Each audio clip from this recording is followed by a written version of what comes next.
Atin pong pag-usapan ang ginawa ng Amerika ngayon, no? Sa pamumuno ni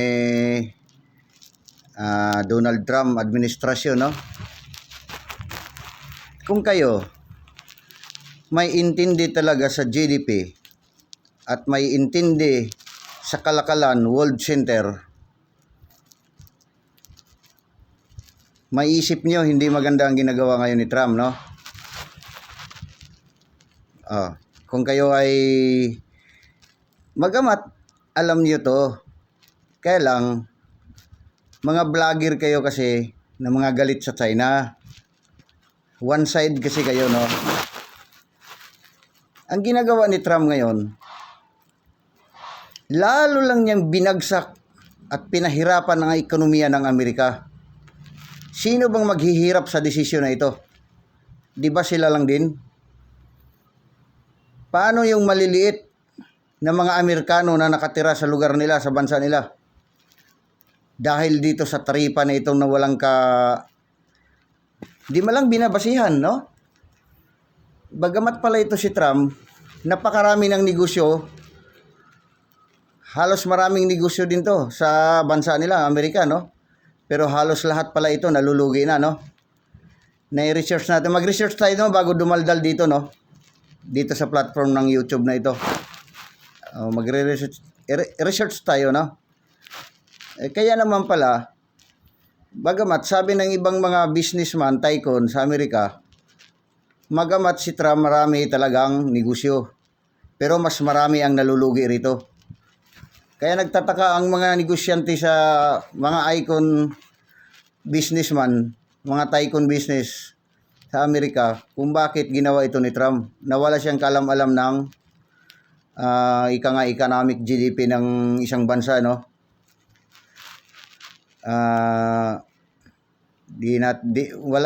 Wala rin ni isang tao sa atin na sa bilyon ang bilang natin, no?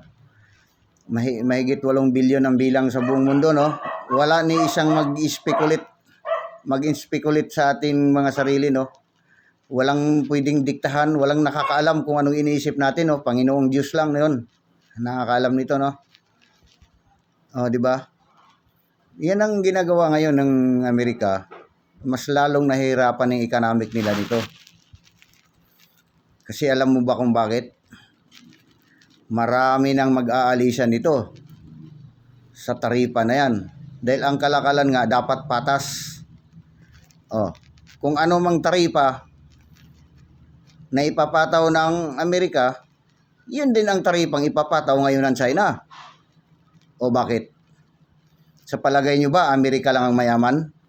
Mayaman din ang China, no?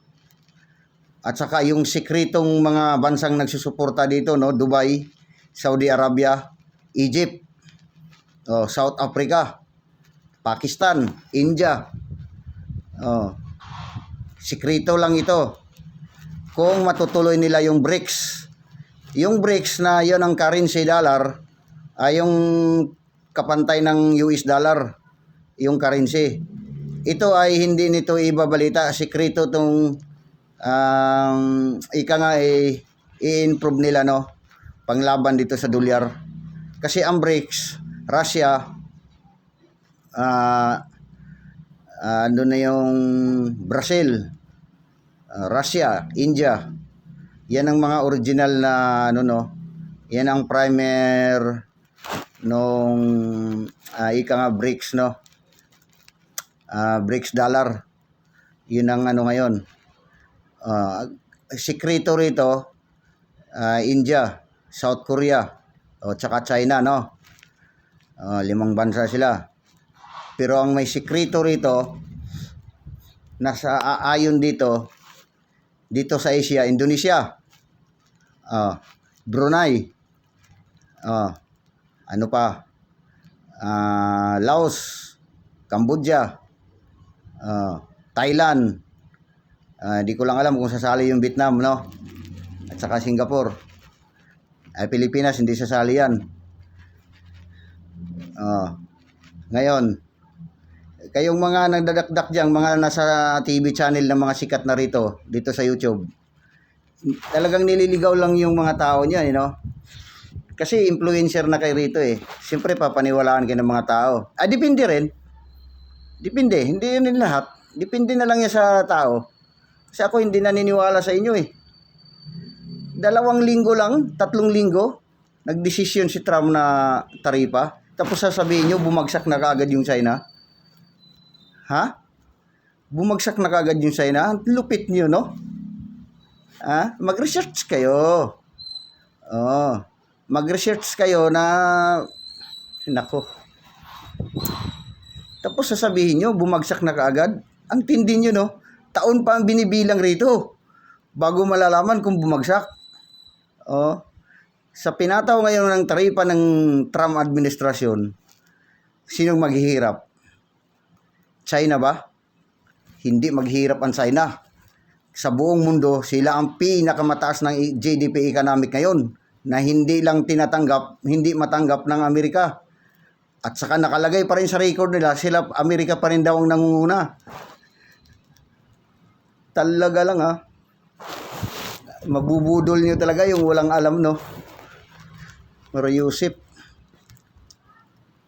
hindi nyo alam ang pag ganitong taripa na ito, epektado rito buong mundo. Ang kawawa rito sa taripa na ito, yung mahihinang bansa, kagaya ng Pilipinas, kagaya ng Laos, bandang yung kontinente ng Africa, kagaya ng Uganda, yung mga maliliit na bansa dyan. Maliban lang South Africa at saka Egypt, mayayamang bansa na yan. Tayo pa rin ang naghihirapan yan. Pati yung mga population ng maliliit na tao, mga trabahador sa Amerika, sila pa rin yung nahihirapan dahil sa sobrang taas na ng bilihin.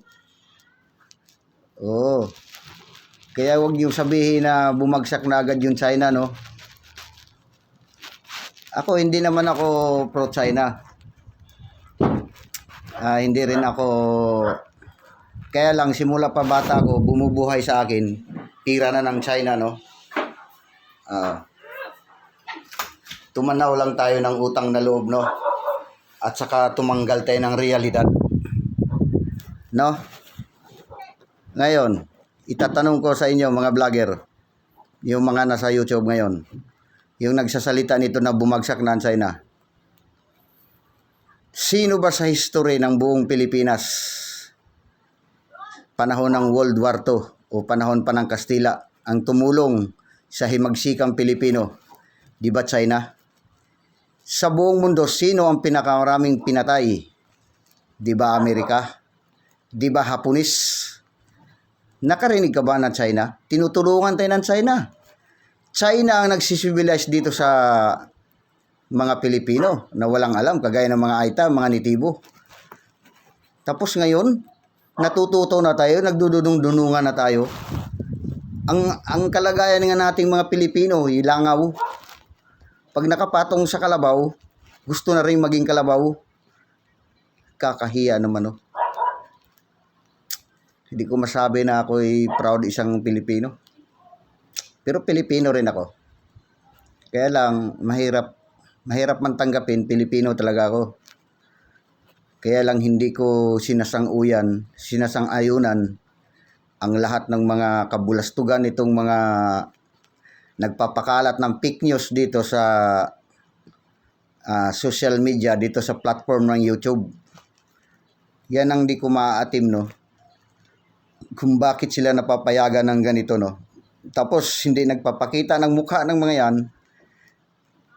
Gagawin yan, ipapakita lang dyan sa wall nila, sa video nila, yung mga tagpi-tagpi na mga kinukulikta kung saan mang pangyayaring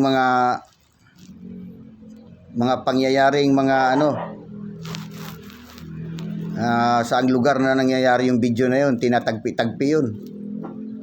Tapos hindi rin makikita yung mga mukha. Sus.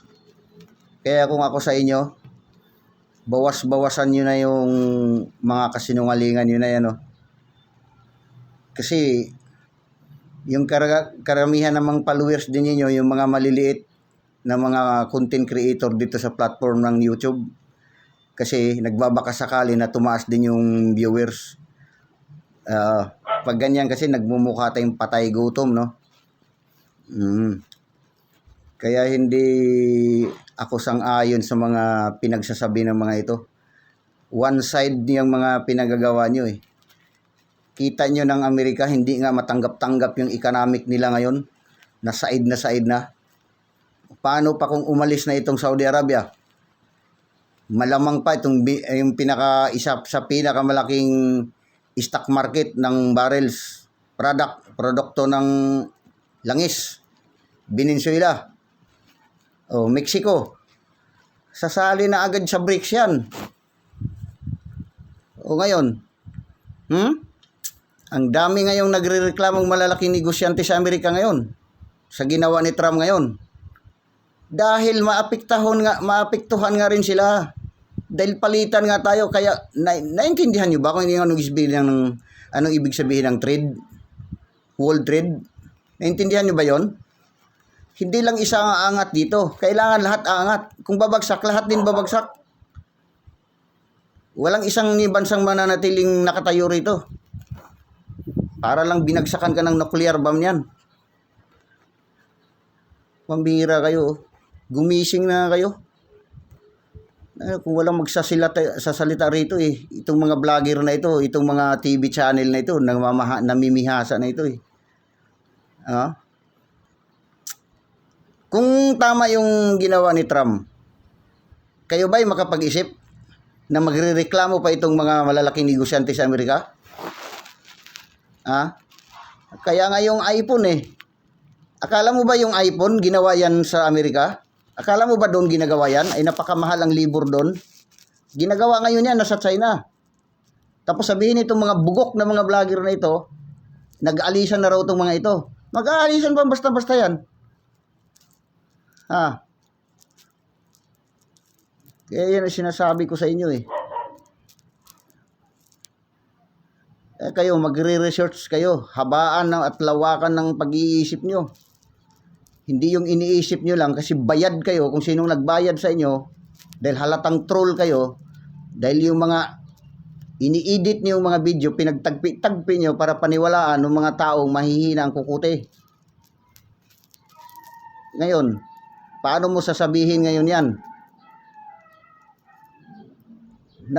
Naramdaman nyo ba yung panahon ni Biden na napakaraming sanksyon ng Russia? Naghihirap ba ang Russia?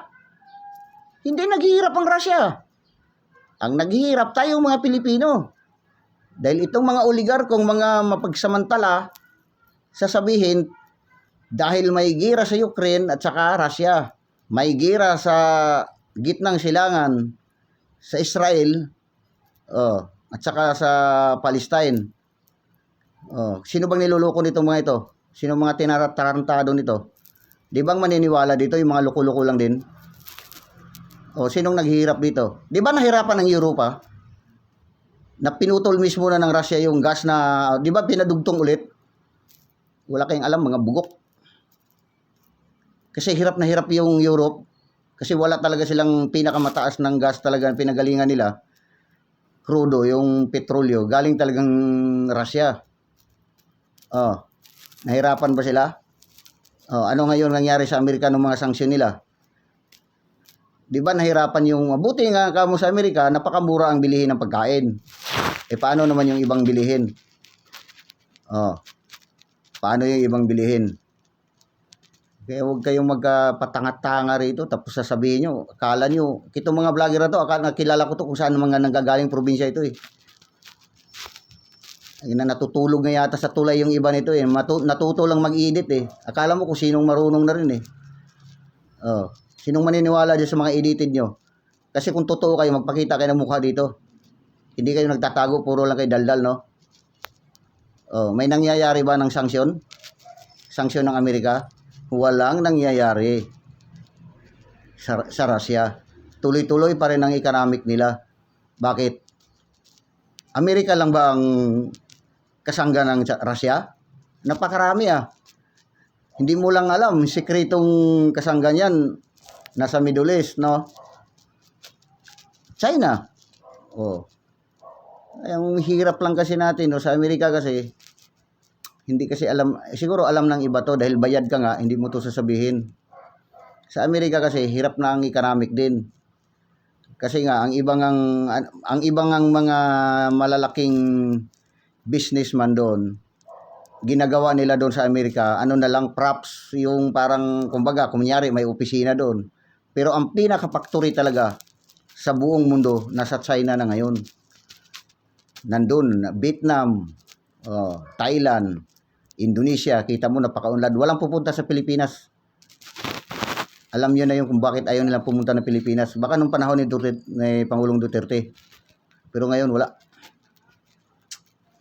Kahit naman ako mayaman ako. Ano ako, sira ulo. Pupunta sa Amerika, pupunta ng Pilipinas, mamumuhunan. Kaya siniswerte. Nakikita nyo na. Akala nyo kayo lang may alam niyang mga ganyan, ha? Kalain nyo.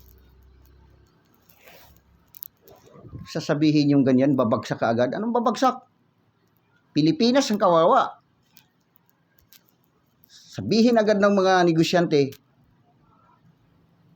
Tuwang-tuwa nga itong mga negosyante pag may gera Lalo lang sa petrolyo. Sasabihin ito, tumaas. Dahil nahirapan tayo mag-export o mag-import. Palabas at saka papasok. Itong katuwiran ng mga ito, itong tuwa to Yung mga ito.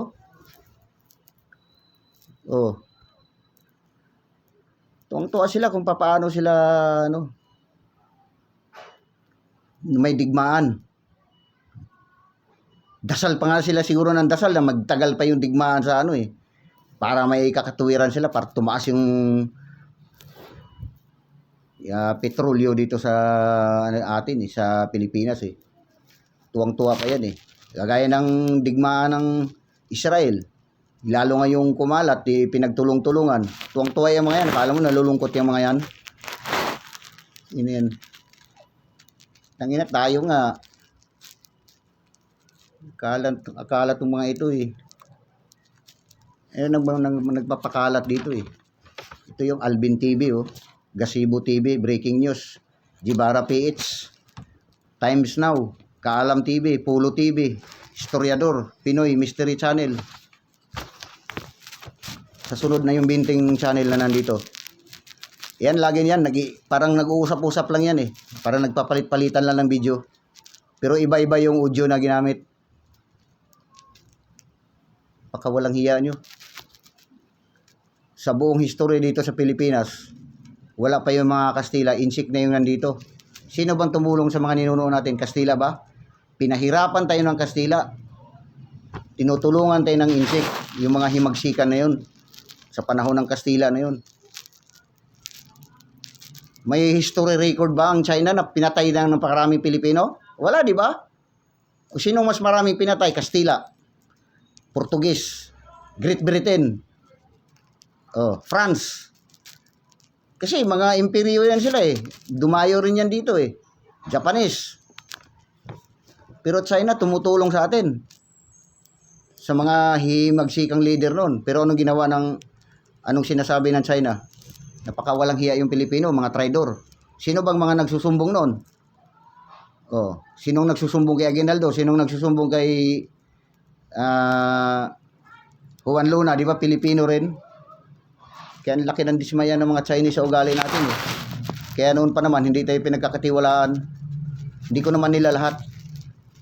Pero hindi mo rin sila masisi kung yan ang iniisip ng mga Chinese, Pakawalang hiya mo. Yung tinutulugan mo, yung yung kainan mo. Lahat ng materyales sa kalsada, simento, bakal, galing China. Hipokrito ka. Wala kang utang na loob. Masyado kang nakakalimot. Cellphone mo nga, iPhone, gawa naman rin ng China. Kita mo yung Motorola. Di ba original yan, Japan? Panasonic. Ay, ba't nasa China? Kita mo yung mga Hilti na mga tools. Original yan, Germany. Bakit nasa China? Kasi mura nga ang libur doon. Mura nga ang libur doon. Ang bilis pa ng trabaho. Biro mong mga insect, ang kapasidad ng gawa nila, 5 katao sa Pilipinas. Kalain mo ba yun? Akala mo mga tamad yung mga insect, ang sisipag na mga insect. Di kagaya rito, puta, pagkatapos na ng agahan, tihaya. Tapos ng tanghalian, hintay lang ng hapunan. Yan kadalasang ugali ng mga Pilipino, yung mga tamad. Hindi ko naman nila lahat. Kaya lang, kadalasan, kaya nga kadalasan kasi hindi lahat. Yun lang ang ipiplex ko rito, no? Kaya ano kayo sumusubra na kayo. Pinagluloko nyo yung mga tao na mga followers na nanonood sa inyo Itong mga channel na binanggit ko na ito.